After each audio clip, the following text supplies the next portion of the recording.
Hello everyone. ನಾನು ಇವತ್ತಿಲ್ಲಿ ಬೆಂಡೆಕಾಯಿ ಮಸಾಲ ಮಾಡೋದು ತೋರಿಸ್ಕೊಡ್ತಿದ್ದೀನಿ. ಎಷ್ಟು ರುಚಿಯಾಗಿರುತ್ತೆ ಗೊತ್ತಾ? ಬಿಸಿ ಬಿಸಿ ಬಿಸಿ ಅನ್ನಕ್ಕಂತೂ ತುಂಬ ಚೆನ್ನಾಗಿರುತ್ತೆ. ಅಂದರೆ ಚಪಾತಿ, ದೋಸೆ, ಅನ್ನ ಎಲ್ಲದ್ರ ಜೊತೆನೂ ಚೆನ್ನಾಗಿರುತ್ತೆ.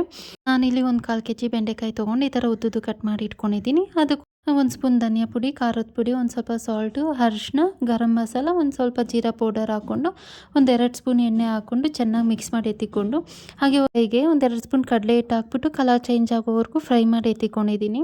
ಅದಕ್ಕೆ ಸೇಮ್ ಕಡಾಯಿಗೆ ಒಂದು 2 ಸ್ಪೂನು ಎಣ್ಣೆ, ಸಾಸಿವೆ, ಜೀರಿಗೆ, ಸ್ವಲ್ಪ ಇಂಗು, ಕರಿಬೇವು ಮತ್ತು ಆವಾಗಲೇ ಮಿಕ್ಸ್ ಮಾಡಿ ಇಟ್ಕೊಂಡಿದ್ವಲ್ಲ ಬೆಂಡೆಕಾಯಿ, ಅದನ್ನು ಹಾಕಿ ಚೆನ್ನಾಗಿ ಫ್ರೈ ಮಾಡ್ಕೊಂಡು ನೋಡಿ, ಎಣ್ಣೆ ಬಿಡೋವರೆಗೂ ಫ್ರೈ ಮಾಡಿ ಹುರಿದಿಟ್ಕೊಂಡಿದ್ವಲ್ಲ ಕಡಲೆ ಹಸಿಟ್ಟು, ಅದನ್ನು ಹಾಕ್ತಾಯಿದ್ದೀನಿ.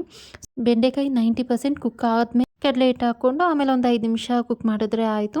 ಲಾಸ್ಟಲ್ಲಿ ನಾನು ಇಲ್ಲಿ ಕೊತ್ತಂಬರಿ ಸೊಪ್ಪು ಹಾಕ್ಕೊಂಡು ಒಂದು ಸ್ವಲ್ಪ ಮಿಕ್ಸ್ ಮಾಡಿದ್ರೆ ಬೆಂಡೆಕಾಯಿ ಮಸಾಲ ರೆಡಿ. ಎಷ್ಟು ರುಚಿಯಾಗಿರುತ್ತೆ ಗೊತ್ತಾ? ಒಂದ್ಸಲಿ ಟ್ರೈ ಮಾಡಿ ಹೇಗೆ ಬಂತು ಅಂತಂದು ಕಮೆಂಟ್ ಮಾಡಿ. Thank you all. ಬಾಯ್.